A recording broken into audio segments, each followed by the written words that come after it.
Kami cuma mau belajar bersyukur kepada Yesus karena terlalu Yesus baik dalam hidup kami. Tidak pernah kami dikecewakan, tidak pernah kami dipermalukan, tidak pernah kami ditinggalkan, tidak pernah kami dibiarkannya. Kami diangkat, kami dibela, kami ditolong, kami diberkati, dan kami disertai sepanjang hidup kami. Karena kami adalah keyakinan yang kuat. Nabi boleh banyak, agama boleh banyak, rasul boleh banyak, juru selamat hanyalah Yesus Kristus.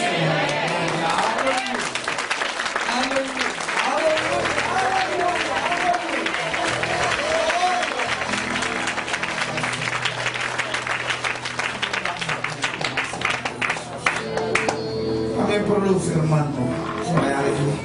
Mereka minta langit dan bumi akan lenyap, tetapi firman-Mu tinggal kekal. Mereka minta orang keluar dari mulutnya Allah tidak akan kembali dengan sia-sia, tetapi akan mengerjakan kehendak-Mu. Sembuhkan yang sakit Allah, kuatkan yang lemah, beri penghiburan kepada yang susah, bebaskan yang terikat, lepaskan yang terluka, ulurkan tangan bagi yang membutuhkan mujizat, sehingga pada saat haleluya, pada saat sore hari ini bukan sekedar pada rutin mingguan biasa kami hadiri, tapi sore ini sore berkat, sore ini sore mujizat, sore ini sore lawatan Allah, sore ini sore perjumpaan kami dengan Yesus lewat roh dan firman-Mu. Dan kami tahu, kami percaya orang yang berjumpa dengan Yesus tidak pernah akan dikecewakan. Haleluya. Bersama-sama kita katakan amin. Haleluya. Silakan duduk. Tuhan memberkati Bapak Ibu Saudara sekalian. Haleluya. Yesus kita dahsyat. Amin. Puji Tuhan. Saya bingung sekali sore hari ini. Saya baru buka mata, nyampe gereja. Saya lagi nyampe gereja, saya cari istri saya hilang. Orang bilang katanya ada di dalam. Saya cari dalam, saya lihat nggak ada. Kemana istri saya? Dia bilang saya ini bingung. Mana? Saya tanya sama Evan, Mama kemana? Tahu. Mama kemana? Dia tahu. Iya, bingung. Mana sih? Tiba-tiba, untung kita memuji Tuhan. Di sini saya datang dari tempat, tahu dari mana. Kemana? Dalam loh. Masa ya istri saya berubah, saya tidak tahu ya. Puji Tuhan, nanti akhirnya dia datang. Kalau enggak, kalau saya pulang ke Jakarta nggak mau gini. Datangnya disapu di bawah sama orang hitam dan I love you my dear. Akhirnya datang juga. Saya baru lagi bingung cari istri saya, tiba-tiba disuruh maju ke mimbar lagi. Lebih bingung lagi saya. Kalau enggak saya masih bisa cari di antara banyak orang. Aduh, puji Tuhan. Bukan kita sama-sama Injil Matius pasal 16. Ayatnya yang ke-16 sampai ayatnya yang ke-18. Hari ini seperti janji saya waktu ulang tahun gereja kemarin, saya mau bicara tentang 6 penyakit rohani yang berbahaya bagi gereja Tuhan. Tanya sama sebelah saudara, kamu sehat nggak?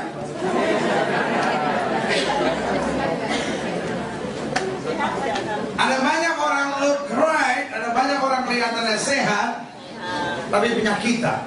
Iya kan? Tubuhnya boleh sehat. Wah, ini kamera bingung. Sampai apa di bar kosong katanya gitu ya.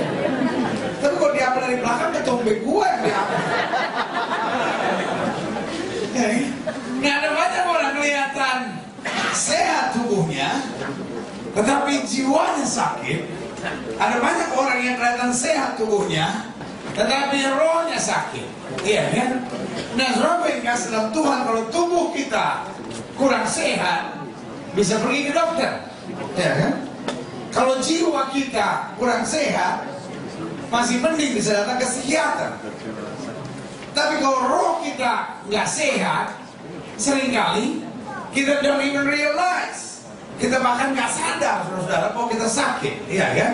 Nah, padahal selalu saya bilang, kalau roh kita tidak sehat, kita akan menjadi troublemaker. Bilang sama sebelah saudara, itu troublemaker nggak?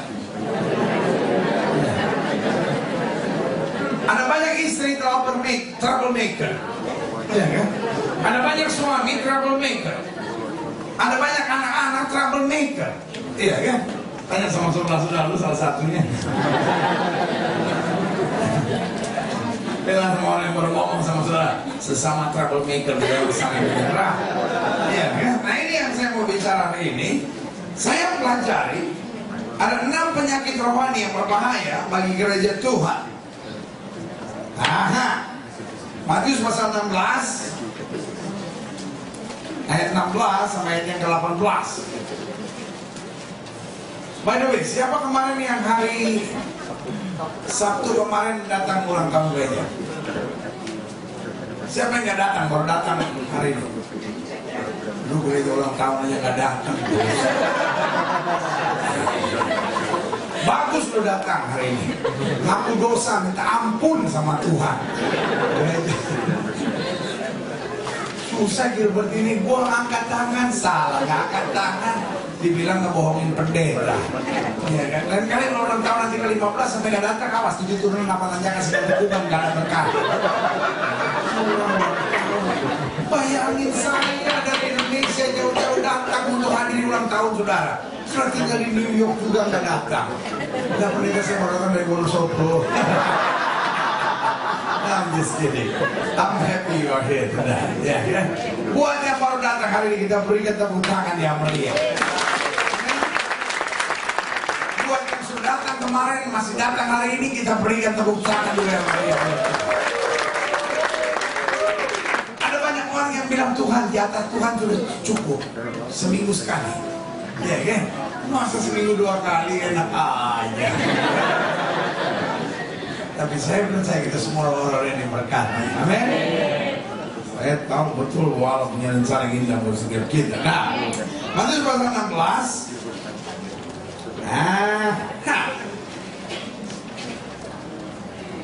Mulai ayat yang ke-15. Lalu Yesus bertanya kepada mereka, tetapi apa katamu? Siapakah aku ini? Maka jawab Simon Petrus, you are the Messiah, Son of the living God. Engkau adalah Mesias, Anak Allah yang hidup. Kata Yesus kepadanya, berbahagialah engkau Simon bin Yunus, sebab bukan manusia menyatakan itu kepadamu, melainkan apa? Bapakku yang di sorga. Aha, ayat 18.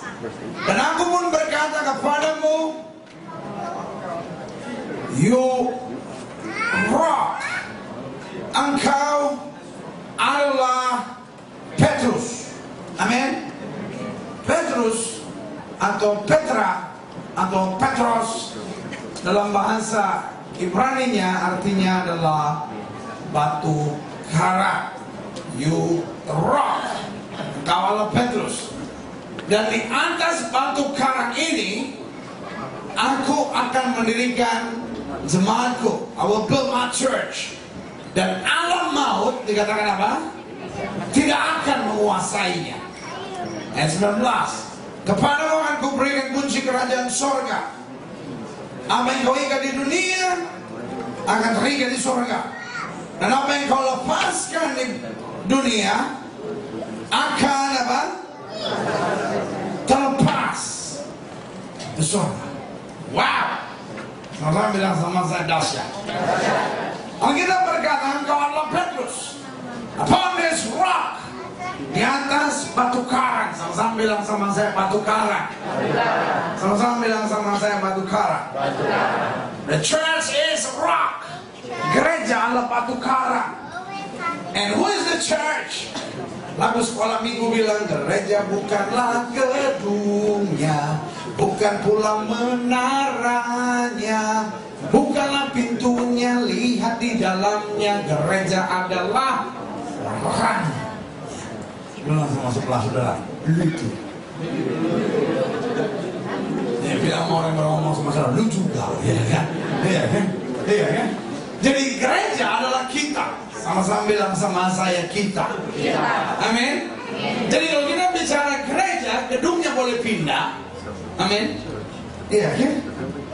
Tetapi gerejanya adalah kita.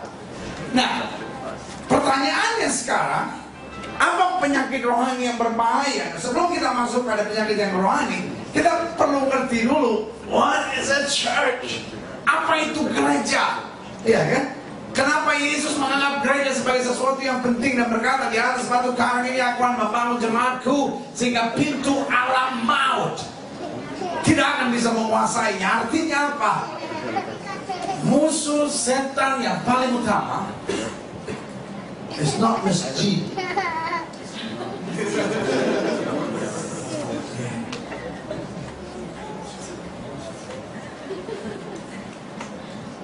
Musuh setan yang paling utama adalah gereja. Musuh setan yang paling utama bukan agama lain. Saudara bilang sama saya, nah begitu pendeta. Tahukah saudara fakta ini? Pendeta adalah pimpinan agama yang paling banyak dibunuh. Gereja adalah gedung rohani yang paling banyak dibakar. Alkitab adalah kitab suci yang paling banyak dihancurkan. Betul? Tetapi pekerjaan Tuhan sampai hari ini berjalan terus. Berikan tepuk tangan yang meriah buat Tuhan. Dan jawabannya why? Karena so simple. Setan paling jengkel sama gereja. Kalau saya tanya why? Jawabannya sederhana. Karena gereja satu-satunya yang mengajarkan lawan iblis, maka iblis akan lari. Setiap agama pasti ada konsep sesajen. Sesajen itu apa sih? Pakai bahasa saya, jangan tersinggung. Nyogok setan. Berdamai sama setan. Bilang sama setan, Tantan, ini kan ada kue, ada nasi, ya kan? Ada apel, ada jeruk. Lu jangan ganggu gua deh. Kita kan hopeng. Kita kan hopeng. Ya. Jadi apa itu sesajen? Ya kan? Apa itu konsep selamatan? Makanya ajaran tertentu bilang kalau mau bangun rumah mesti ada bubur merah putih, tanam kepala kebo, kepala kambing, kepala babi. Ya kan? Itu kalau mau nanam kepala babi, setannya nggak boleh lewat, setan Islam. Kepala babi. Saya paling senang makan itu kerupuk kulit babi. Iya. Kalau di Jakarta gereja dilempar pakai bom molotov. Dalam hati saya mau bawa kerupuk kulit babi yang banyak. Kan di tempat Mexican kan banyak tuh kerupuk kulit babi itu kan. Kalau ada FPI itu Front Pembela Islam. Kalau dia mau serang gereja, gua bawa itu aja. Dia mau lempar pakai bom molotov, dia mau lempar pakai batu, gua lempar pakai itu. Jadi ini haram. Ajis.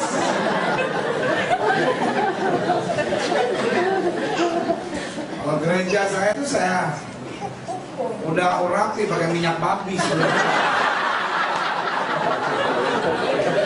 Saya bilang gereja ini sealed by minyak babi. Siapa yang menjaman najis? Gak ada yang berani. Orang baru mau kebun minyak babi. Haram. Bukan cuma haram lagi, haram ya kan? Pertanyaannya, kenapa begitu? Loh, jelas. Karena gereja tidak mengenal kompromi terhadap setan. Amin. Gereja percaya bahwa roh yang dalam kita lebih besar dari roh yang ada di dunia ini. Sama-sama bilang sama saya, roh yang di dalam saya lebih besar dari yang ada di dunia ini. Berikan tepuk tangan yang meriah buat Tuhan. Pegang sama sebelah saudara. Setan takut sama kamu. Amin. Amin. Mantap gitu. Tapi saudara jangan bilang lagi sama sebelah saudara, iya gue juga takut dengan dia. Nah, Alkitab bilang the devil is under your feet. Setan itu ada di bawah telapak kaki orang percaya. Berikan tepuk tangan yang meriah buat Tuhan. Makanya saya paling tergetar kalau lihat orang Kristen datang kepada pendeta, sering sama pendeta. Pendeta, kenapa ya pendeta? Setan terus ngomong sama saya, mau hidup saya nggak bakal bahagia, hidup saya akan sengsara, hidup saya akan menderita. Come on, church. Setan itu tempatnya ada di bawah telapak kaki orang percaya. Ngapain dia naik sampai ke kuping segala?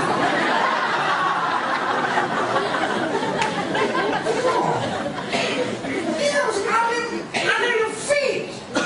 Ngapain dia sempat manjat-manjat ngomong?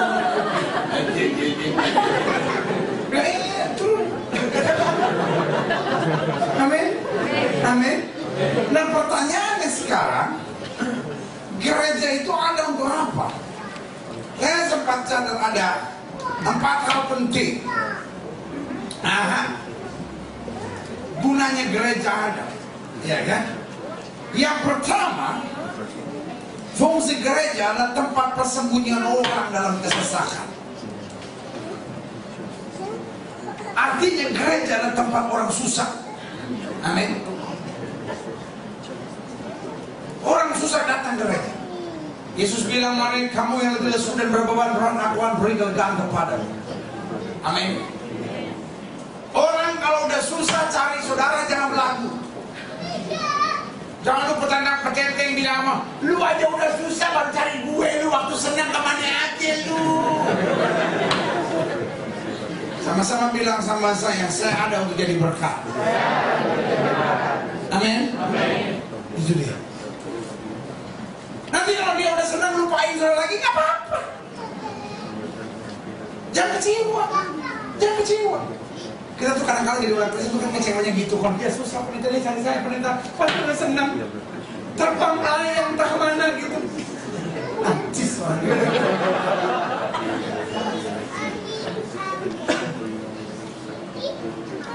Kita ada untuk jadi berkat yang sudah dibilang amin. Amin. Dan itulah untuk Anda, untuk apa gereja ada? Gereja ada untuk tempat persembunyian orang yang dalam kesusahan, yang sudah bilang amin. Amin. Tapi kita yang udah ngerti kebenaran harus sadar. Kita datang ke gereja bukan karena susah, tapi kita datang ke gereja karena kita tahu nggak ada tempat seperti ada dekat dengan Tuhan. Kalau cuma dekat Tuhan, jiwa kita tenang, pasti berjalan yang boleh. Jadi kalau orang datang minta tolong sama saudara, tumpang tangan, minta berkat buat dia. Amin. Yang kedua saya coba catat di sini. Apa fungsi gereja? Fungsi gereja tempat belajar bagi orang percaya. Amin. Jadi gereja ada untuk belajar. Sama-sama bilang sama saya untuk belajar. Saya bilang sama saya ke gereja untuk memuji Tuhan. Amin. Saya bilang sama saya ke gereja untuk dapat mujizat dari Tuhan. Amin. Saya bilang sama saya ke gereja untuk dapat bersuka cita dalam hadirat Tuhan. Amin. Tapi fungsi utama dari gereja untuk belajar. Makanya Yesus dipanggil oleh murid-muridnya sebagai guru yang setuju bilang amin. Amin. Iya, belajar itu apa sih? Dari tidak bisa menjadi bisa, dari tidak tahu menjadi tahu, dari tidak kuat menjadi kuat, dari tidak mampu menjadi mampu. Itu belajar. Amin. Dari kita tidak bisa ngampunin, akhirnya bisa ngampunin.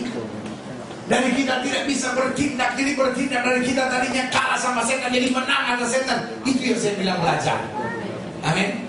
Repotnya orang bertahun-tahun masuk gereja nggak ngerti-ngerti.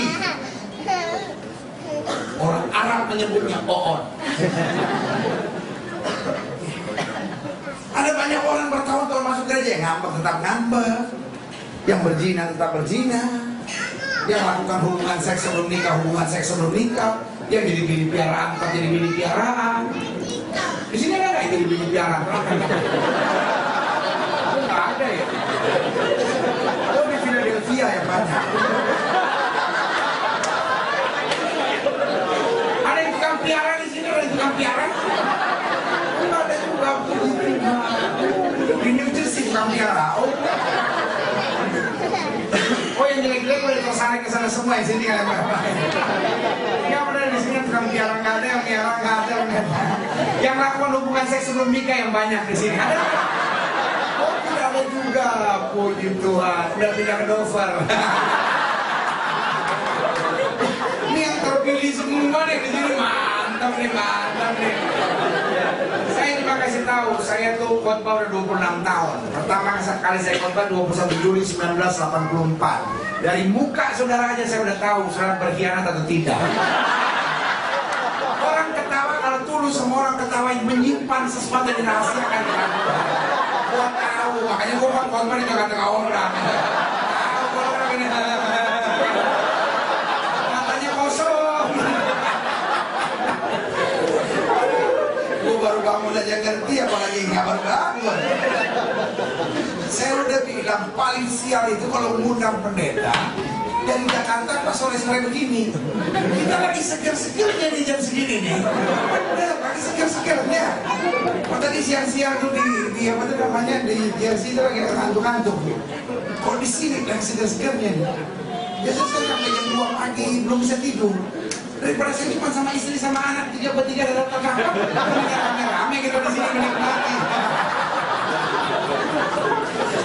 Lu gak bisa tidur, gua lu ajak-ajak. Yang ketiga,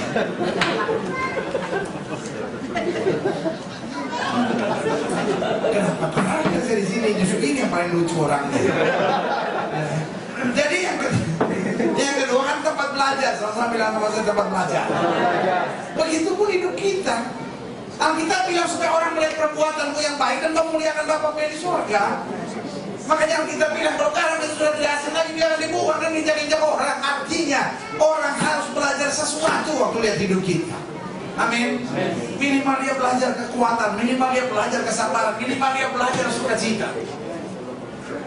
Nah kalau hidup Kristen juga emosi aja, hidup Kristen aja nggak bisa bersyukur.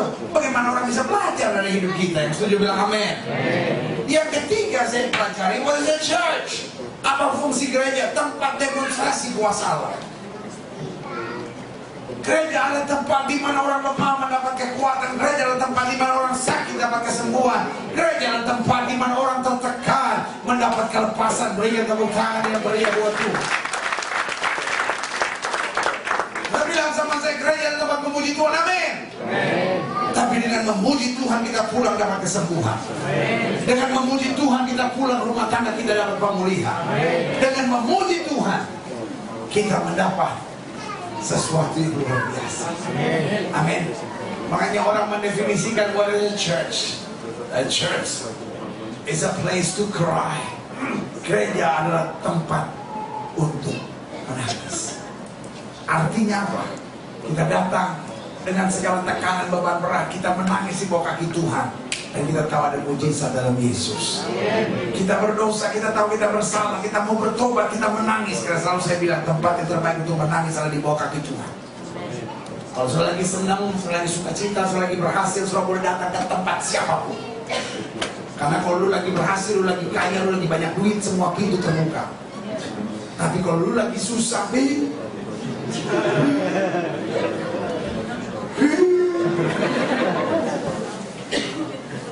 sudah telepon teman di Jakarta, nomor telepon yang Anda putar sebel melu.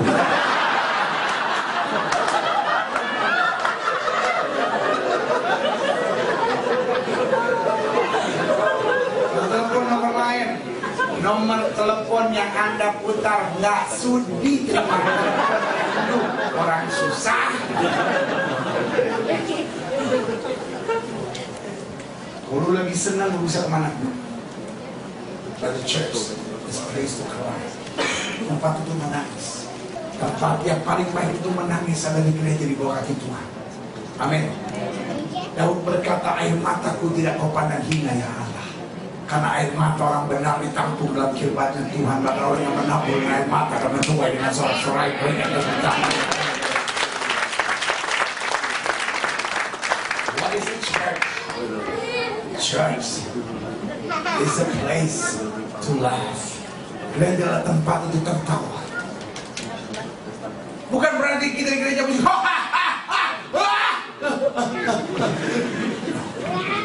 Artinya apa? Kita boleh datangnya beban berat, tapi waktu kita ketemu Tuhan di gereja sukacita ada, berkat kemenangan tersedia. Beri tepuk tangan yang meriah buat kita. Amin. Tapi gereja bukan cuma menangis tertawa, menangis tertawa, menangis tertawa. Karena kalau gereja cuma menangis tertawa, maka gereja tidak ada ubahnya dengan film India.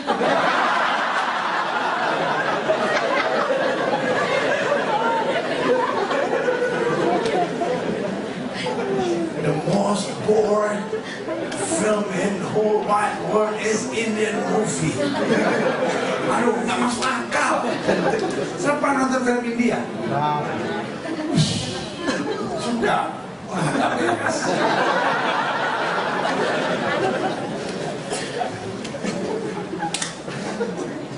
Saya lagi pikir-pikir, ya kan?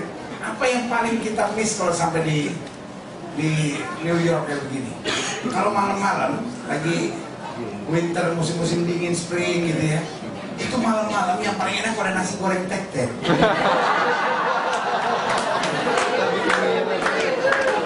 Saya pikir-pikir saya mau usaha nasi goreng tek-tek keliling Queens Boulevard, pasti laku. Malam-malam lagi dingin gitu kan, tek-tek. Atau jual martabak. Kan martabak bunyinya nggak sopan loh. Kita keluar India. Man, what are you trying to sell?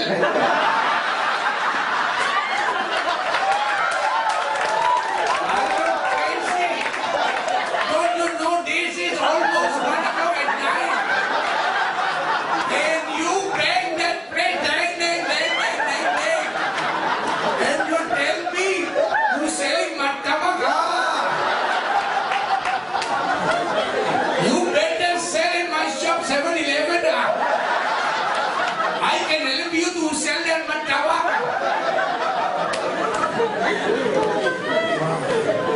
Film India bukan. Gak harus makan. Bener. Saya tahu bedanya film Indonesia, India sama Amerika.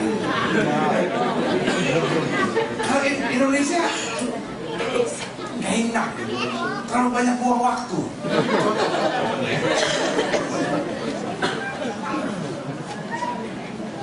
Ini ceritanya pintu ruko, pintu toko. Saya di dalam, ini di luar, ini ceritanya pintu. Film Indonesia. Dia keluar, rupanya hujan di luar, dia nggak tahu. Lagi winter di Indonesia. Hujan.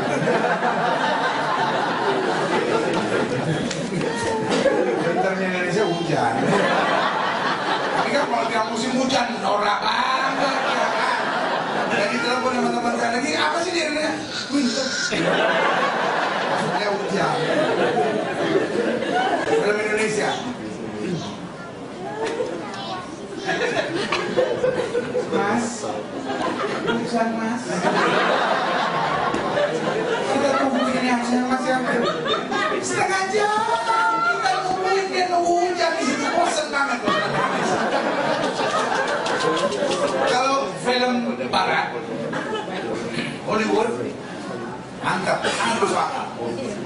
Dia keluar, it's raining.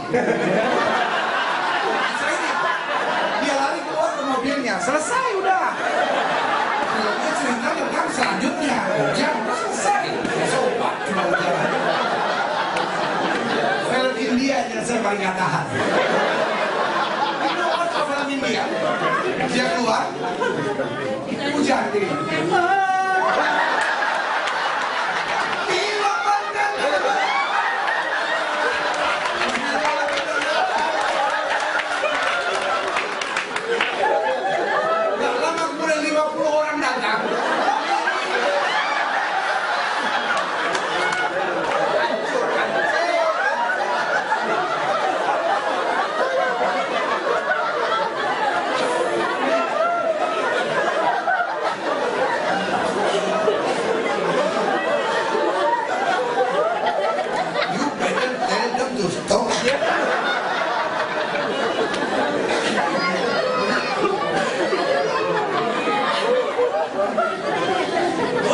church. Church is a place to cry. Church is a place to laugh.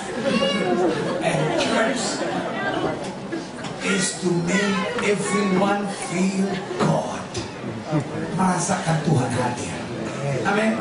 Kalau kita cuma menangis, tertawa, gak dapat apa-apa, maka pendeta berubah jabatan menjadi sutradara film. Yang gak boleh lihat iya langsung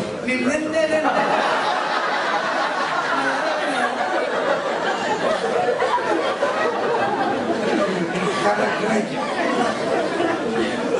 ada tempat kita mengalami demonstrasi kuasa Allah. Itu bilang amin. Amin. Dan yang keempat, kenapa gereja harus kuat?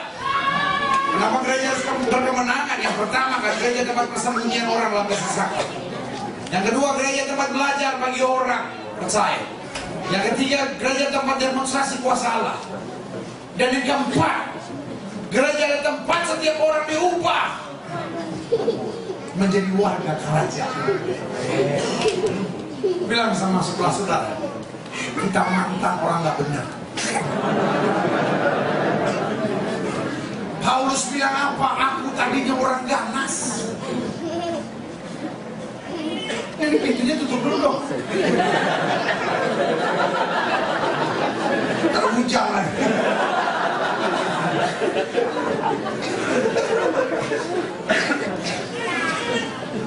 Aduh, kacau dunia ini. Ya. Paulus bilang aku tadinya orang ganas. Ganas. Iya kan? Kita juga orang, aduh. Kalau kita mau jujur sebelum kenal Tuhan, kita tadinya orang gak bener, saudara. Betul? Bilang sama sebelah saudara, saya tadinya orang gak bener. Bilang sama orang yang baru ngomong sholat, masih mending, gua sampai sekarang masih mending.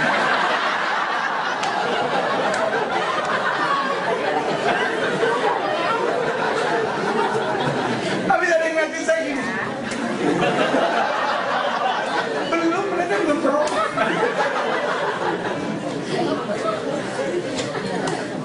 Saya percaya kita bisa ada sebagaimana kita ada karena dirubah Tuhan. Amin. Dulu tadi jadi kita orang-orang aduh minta ampun, sombong sekali. Tanya sama sebelah masih sombong. Dulu kita munafik sekali. Tanya sama sebelah saudara, benar nggak dulu kita munafik? Masih sama orang munafik kita terbuka lah. Satu alma mater ya kan. Tetapi itulah gereja. Makanya setan marah sekali sama gereja. Makanya paling banyak gereja dibakar. Kalau nggak dibakar dijual. Ya, kan? Coba di Eropa dijualin gereja. Ada yang dijadiin tempat pizza, ada yang jadi tempat praktek apa paranormal. Astaga. Hari ini saya cuma mau bilang ke setiap saudara, gereja ada untuk mendatangkan perubahan. Saya bilang sama saya perubahan. Dan itu sebabnya Yesus bilang kamu adalah garam dunia. Artinya apa? Lewat hidup kita orang lain harus mengalami perubahan. Setuju bilang amin? Berikan tepuk tangan yang meriah buat Tuhan. Amin. Tapi gimana saya bisa mendatangkan perubahan kalau saya sendiri tidak berubah? Berarti gereja punya peran yang sangat strategis. Nah itu sebabnya dia harus kuat. Iya kan? Nah, setan mau ngancurin gereja, mau ngancurin orang percaya. Dengan apa? Itu yang saya bilang, penyakit rohani. Lalu kita masuk pada bagian selanjutnya sekarang. Apa sih penyakit rohani yang berbahaya buat gereja Tuhan?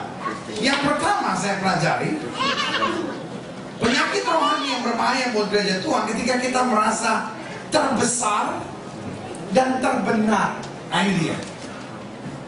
Murid-murid Yesus pernah bertanya, siapakah yang terbesar dalam kerajaan surga? Betul? Iya ya. Nah sampai hari ini roh yang sama masih membelenggu the church, masih membelenggu gereja Tuhan, masih membelenggu orang percaya. Merasa diri saya paling benar. Iya kan? Oh hidup saya udah benar, saya nggak perlu bertobat, saya masih baik. Nah ini dia. Iya kan? Padahal hidup ini sebenarnya kalau kita bisa ada sebagaimana kita ada itu karena Yesus. Amin. Hidup ini bukan soal yang paling benar, hidup ini bukan soal yang paling besar, hidup ini soal apakah kita mau setia. Sama-sama bilang sama saya, setia.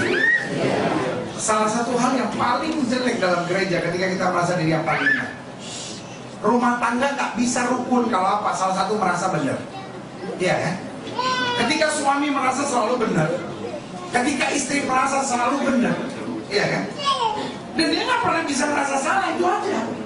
Padahal hidup ini, kalau kita merasa, oh iya Tuhan ini kekurangan saya, oh iya Tuhan saya masih harus belajar, itu yang membuat kita makin kuat. Ya setuju bilang amin. Ya kan? Ada banyak orang masuk gereja, dia cuma nelfon Pak Pendeta, oh Pak Pendeta lumayan, bagus sekali bagus. Bagus. Luar biasa. Kalau dijawab lucu sekali, aku bisa sampai pengen kencing 2 kali. Pikir udah mulai jadi komentator kan? Ya. Gereja tidak butuh komentator.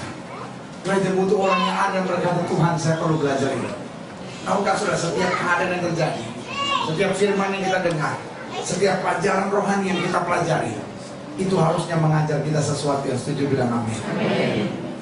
Orang yang merasa diri yang paling benar, orang yang paling merasa diri rohani, adalah orang yang sedang menuju pada kejatuhannya. Tapi orang yang terus berkata, Tuhan ajar aku, Tuhan ajar aku, Tuhan ajar aku, akan terus naik dan dipulihkan oleh kemuliaan Tuhan. Mereka dengan kemuliaan. Amin. Bilang sama setelah jangan merasa yang paling benar. Kita masih perlu banyak belajar. Amin. Amin. Right. Yang kedua, apa penyakit rohani yang paling berbahaya buat gereja Tuhan? Ketika kita kompromi terhadap dosa. Yesus bilang apa? Katakan iya di atas iya, katakan tidak di atas tidak. Amin. Salah satu dosa akhir zaman adalah compromising. Kita mulai kompromi. Karena kita mulai ngerasa, iya,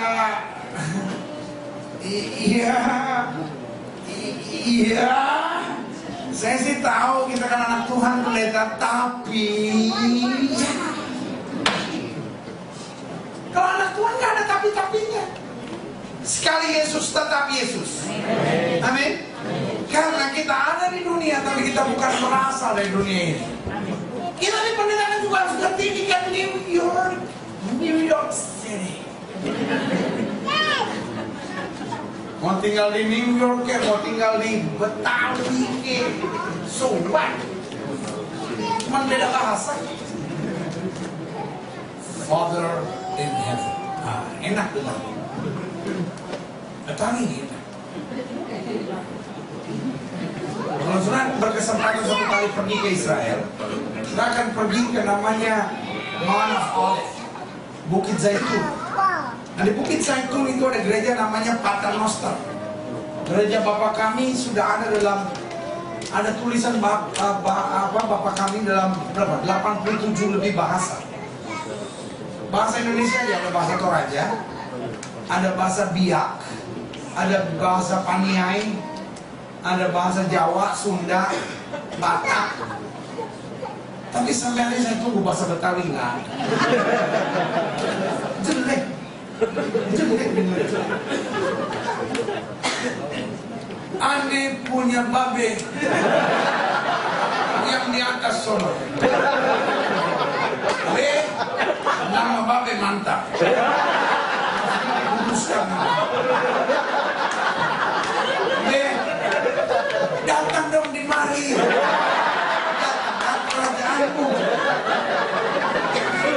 Supaya yang di mari ini seperti yang di sono.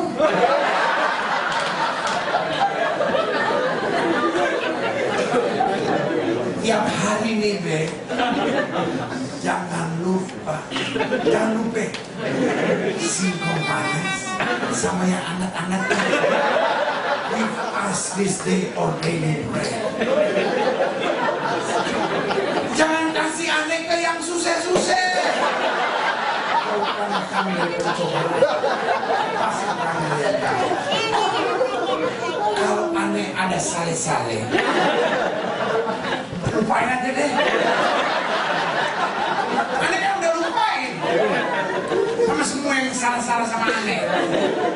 Pokoknya be, dari semua dan semuanya babe yang punya. Karena yang punya kerajaan, kuasa dan kemuliaan. Jadi sekarang sampai selama-lamanya. Udahan dulu ya, Ben. Maksudnya amin.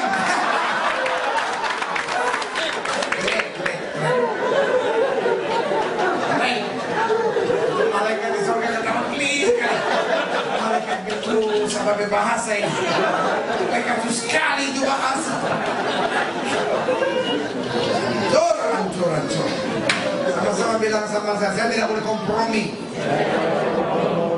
Hidup Kristen itu tegas saja gitu. Hidup Kristen tegas saja. Kita nggak bisa nyenangin hati semua orang. Bing Crosby tanya sama orang. Bill Cosby ditanya sama orang, apa rahasia keberhasilan kamu? Dia bilang, what? Sukses. Saya belum merasa sukses. Tapi yang saya tahu, saya sering gagal. Dan saya tahu apa rahasia kegagalan. Wartawan tanya, kalau begitu apa rahasia kegagalan? Dia bilang rahasia kegagalan adalah nyenangin hati semua orang. Setiap kali kita berusaha menyenangkan hati semua orang, kita gagal. Tapi setiap kali kita teguh pada prinsip, di situ kita berhasil. Kasih bilang amin. Hidup Kristen juga begitu. Ketika kita berusaha menyenangkan hati semua orang, kita gagal.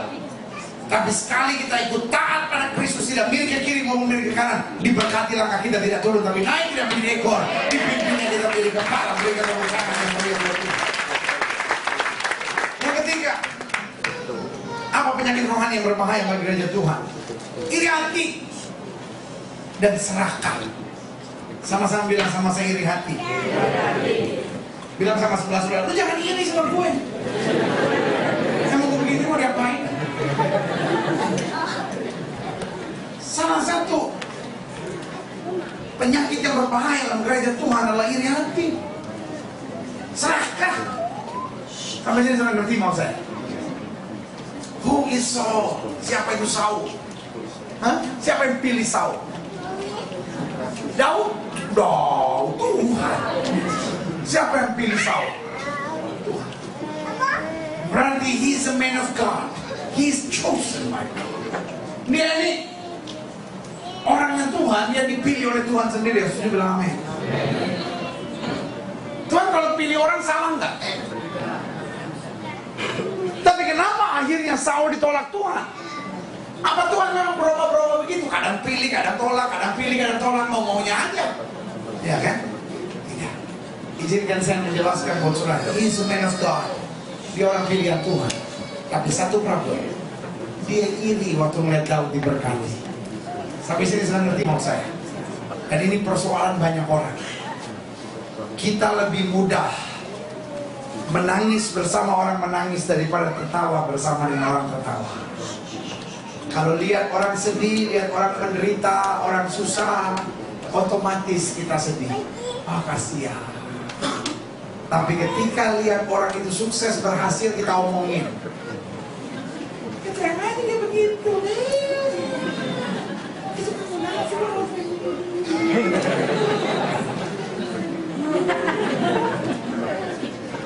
Hari ini sebagai hamba Allah, saya cuma mau bilang sama saudara, setiap orang itu ada berkatnya masing-masing. Amin. Everyone is so special. Setiap orang itu unik. Setiap orang itu spesial di matanya Tuhan. Amin. Kita nggak pernah perlu iri. Amin. Persoalan dalam gereja, banyak gereja pecah kadang-kadang bukan karena setan. Gereja pecah, lu baru setan. Setan bilang gila kan lu, gue setan. Bukan gue. Lu kayak kalau menang gue setan, bukan gue. Jaga mulut lu. Setan emosi. Setan emosi.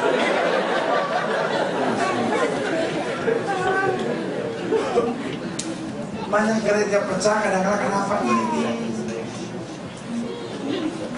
Yang satu lebih berhasil dari yang lain, yang satu lebih maju dari yang lain, yang satu ngomong.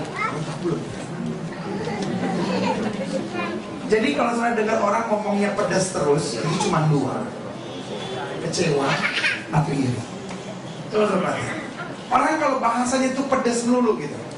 Makanya saudara kalau dengar orang ngomongnya nggak enak gitu, itu belum. Makanya selalu saya bilang, kalau ada dua orang ngomong dekat mulutnya monyong, itu pasti itu udah ditandain sama Tuhan. Kita kalau ngomong kebaikan Tuhan pasti nggak monyong.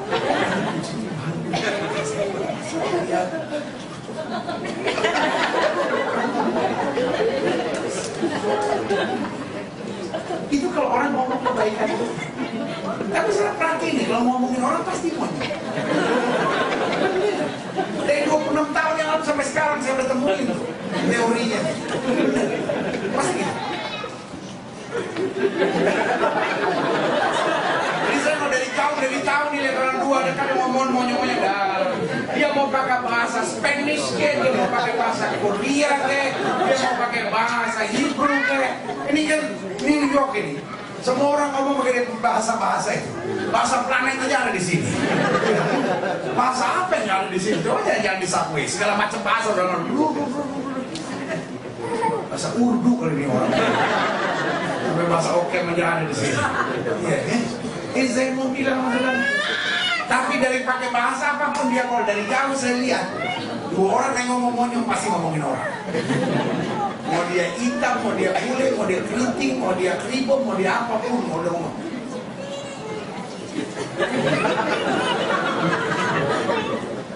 Sedang kayak kita suka ngomongin orang itu mesti baptis. Tapi nggak usah seluruh badan, badan. Orang Jerman bilang cukup congornya. Ini cukup butuh baskom aja.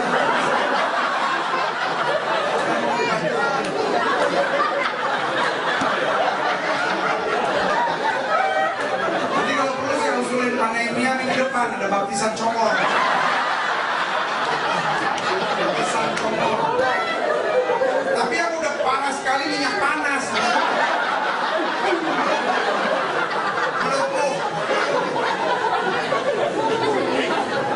Bilang sama sebelah lalu jangan gitu ya. Gereja ini bukan gereja yang ngomongin orang, yang sudah bilang amin. Amin. Pokoknya kalau kita dengar orang ngomongin udah pedas-pedas gitu, kita cuma tahu dua hal. Ini orang kalau nggak kecewa, ini hati. Amin. Soalnya jangan main nyamber aja kalau ada orang. Itu benar. Iya benar. Biar aja jangan ikut roh yang sama. Soalnya kalau dengar orang ngomong, oh iya. Nangis. Tanya sama saya. Jadi, kentang apa yang bisa bikin bayi tertawa sih? Kentang apa? French fries atau apa? Enggak, Dedi. Kentang. Coba lihat aja. Pak, kita mau bayi gitu kan? Kentang lagi. Di depan gereja, jadi kan di gereja kita, depannya itu ada lobby. Ada bapak-bapak bikin saya ketawa geli sekali itu. Bapak lagi main sama anaknya di stroller gitu. Dia gini, ciluk bang, ciluk bang. Anaknya kasih ketawa. Anaknya bilang dari pemodok sekali. Mestinya ciluk bang. Dia bikin ciluk.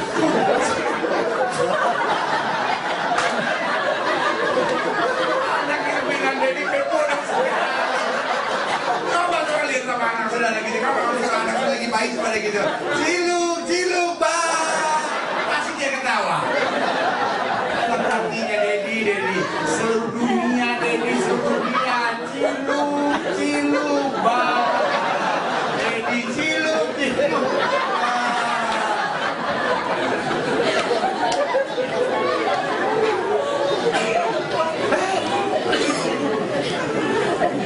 Ini gereja kenapa lucu banget?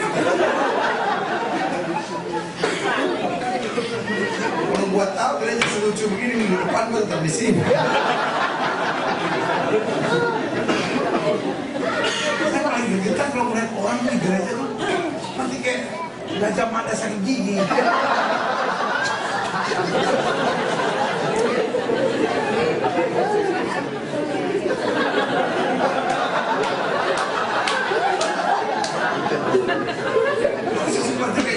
jalur Gaza yang nunggu sangat Israel. Sama-sama bilang sama saya harus buang iri hati. Saya tidak boleh serakah. Yang keempat, apa penyakit rohani yang berbahaya bagi gereja Tuhan? Kalau kita mengambil jalan pintas, never take shortcut. Christian life is a tough life. Hidup Kristen adalah hidup yang keras. Yang setuju bilang amin. Amin. Alkitab bilang apa? Bahkan di akhir zaman pahlawan pun sampai menangis. Makanya Yesus bilang apa? Mari kamu yang letih lesu dan berbeban berat, aku akan beri kelegaan kepadamu. Hidup Kristen bukan hidup yang gampang. Amin. Tapi hidup Kristen adalah hidup yang asik. Saya tidak pernah bilang hidup Kristen adalah hidup yang enak. Tapi yang saya percaya hidup Kristen adalah hidup yang asik. Amin. Saya pernah ke Dufan nggak? Dufan tahu Dufan? Tahu. Dufan. Tahu. Dunia fantasi-fantasian. Saya belum pernah kasih ekspresi. Orang aja jauh-jauh sampai ke Amerika cuma nenek chicken. Manusia gak ada kerjaan. Saya cuma tahunya Dufan. Kalau saudara tahu Dufan, saudara bisa tahu hidup enak sama asik itu bedanya apa. Di Dufan itu yang enak itu apa? Model kayak istana boneka. Ada boneka mana? Naik di apa tuh? Di Disneyland juga ada tuh, ya kan? Pernah ke Disneyland? Queens Boulevard belum?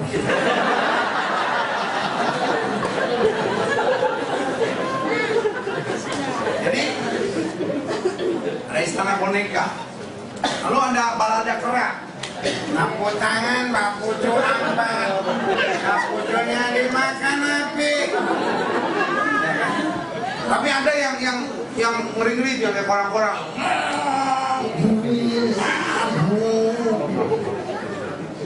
Kalau umur sudah 50 tahun ke atas,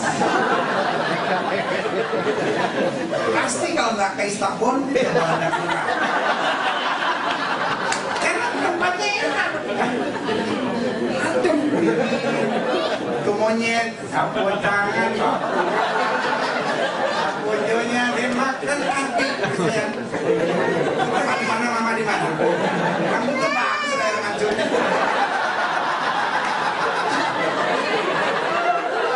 Begitu masih kependekan sih begitu.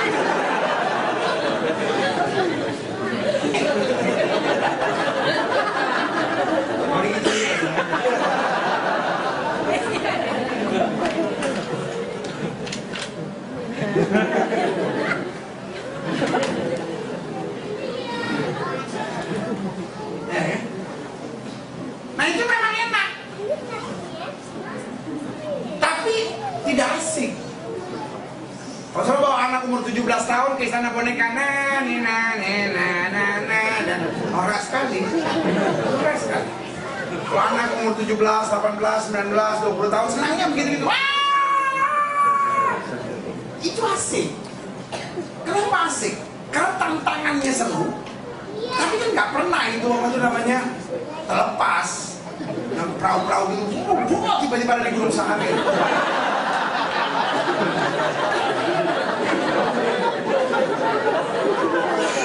Nggak pernah. Jadi asik itu menegangkan, tapi akhirnya kita tahu aman. Nah itu asik. Amin. Iya kan? Nah hidup Kristen saya beritahu itu penuh dengan ketegangan. Makanya selalu saya bilang gini, my God will never ever too late. Dia cuma kadang-kadang bikin kita dekat. He is God of the dekat.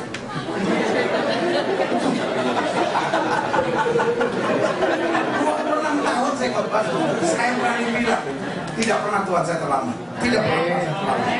Tidak pernah Tuhan saya terlambat. Benar. Saya mulai pertama kali khotbah umur saya masih 17 tahun. Saya masih kelas 3 SMA, belum sekolah pendeta, baru sekolah Alkitab waktu itu. Iya. Jadi pagi saya sekolah biasa, malam ambil madrasah. Kita makanya bismillahirrahmanirrahim. Malik yaumidin. Ya kana buruan, ya kana kain. Ghairil maghdubi alaihim waladdallin.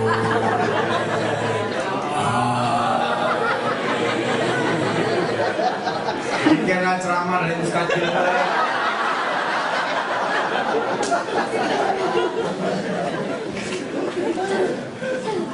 Nah, hidup Kristen mungkin kadang-kadang gak enak, tapi asik. Makanya hidup Kristen kalau kita nikmatin tidak akan pernah boring, gak akan pernah jenuh. Karena kita tahu banget Tuhan gak pernah terlambat, tapi deg-degannya sih sering. 26 tahun saya khotbah sampai hari ini, belum pernah Tuhan permalukan, belum pernah Tuhan tinggalkan. Tapi deg-degan, sampai kadang-kadang saya pikir ini masih ada jantung atau enggak sih? Benar. Karena dia kadang-kadang deg-degannya, sampai turun di pusar. Dum. Orang kan Jadi kalau saya belum ngerasain ke bawah turun, belum deg-degan. Ini kalau cuma gitu, boleh tuh saya sampai deg-degan. Itu masih kecil. Ya Farol. Sampai geli-geli di pusat.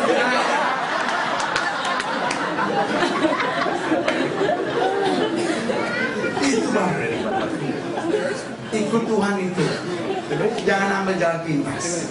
Alkitab bilang apa? Orang yang bertahan sampai kesudahannya, itu yang akan boleh selamatnya. Atas tepuk tangan dulu. Sama-sama bilang sama saya tidak boleh ambil jalan pintas. Amen. Never take a shortcut. Orang dunia itu senang ambil shortcut, tapi hidup Kristen ikutin aja aturan. Kadang-kala berat, kadang-kala air mata mengalir, biasa. Ada tantangan diomongin, biasa, nggak apa-apa, maju aja, jalan aja terus. Karena kemenangan selalu tersedia bagi orang yang bertahan sampai kesudahannya. Kasih tepuk tangan yang meriah buat Tuhan. Amin. Yang keberapa sekarang? Kelima. Apa penyakit rohani yang berbahaya bagi gereja Tuhan? Tidak mengandalkan Roh Kudus. Tidak mengandalkan Roh Kudus. Orang kalau tidak mengandalkan Roh Kudus cenderung jadi cengeng. Cenderung jadi orang yang tidak siap berkorban. Cenderung jadi orang yang cuma pengen yang enak. Tapi orang kalau mengandalkan Roh Kudus, kita tahu bahwa roh yang ada dalam kita lebih besar dari roh yang ada dalam dunia. Amin. Sehingga buat orang yang mengandalkan Roh Kudus, pengorbanan pun terasa asik. Sama-sama bilang sama saya, pengorbanan terasa asik. Jadi kalau berkorban masih terasa berat, ya. Kalau berkorban itu terasa berat, bayar perpuluhan rasa berat. Saya khawatir kita masih mengandalkan kekuatan kita sendiri. Ngampunin orang masih terasa berat. Saya khawatir kita masih mengandalkan kekuatan kita sendiri. Iya kan? Ngalah masih berat, iya kan? Hidup suci masih berat gitu.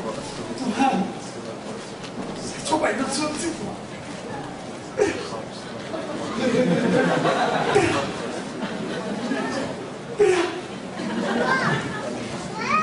Saya khawatir kita masih mengandalkan kekuatan. Jika ada banyak orang bertahun-tahun masuk gereja gak pernah bayar perpuluhan, gak pernah. Bilang sama sebelah orang, jangan nanggut-nanggut, pernah gak? Ngomongin nanggut aja. Kenapa? Kan kita belum sanggup. Saya belum sanggup. Saya suruh ngampunin orang, pendeta saya sih orangnya simpel aja, pendeta. Kalau orang itu baik sama saya, pendeta, saya akan baik sama dia. Tapi kalau dia jahat sama saya, pendeta, saya bisa jadi sikap lapar buat dia. Bukan dalam ilmu psikologi, dalam ilmu jiwa dikatakan dog syndrome, sindrom anjing. Karena anjing itu kalau sudah buat baik sama anjing tahu dong, anjing Bulu Batak sama Manado paling tahu anjing. Paling tahu anjing. Dari mulai di bawah kolong meja sampai di atas meja kita tahu. Dari satu potongan besar sampai potong-potong kecil di kepala. Makanya anjing di Amerika suka kirim SMS ke anjing. Datang ke Amerika sini. Batak sama Manadonya udah jinak.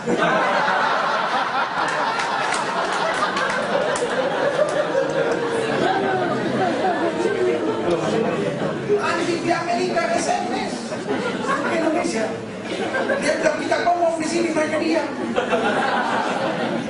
Tapi kalau di Indonesia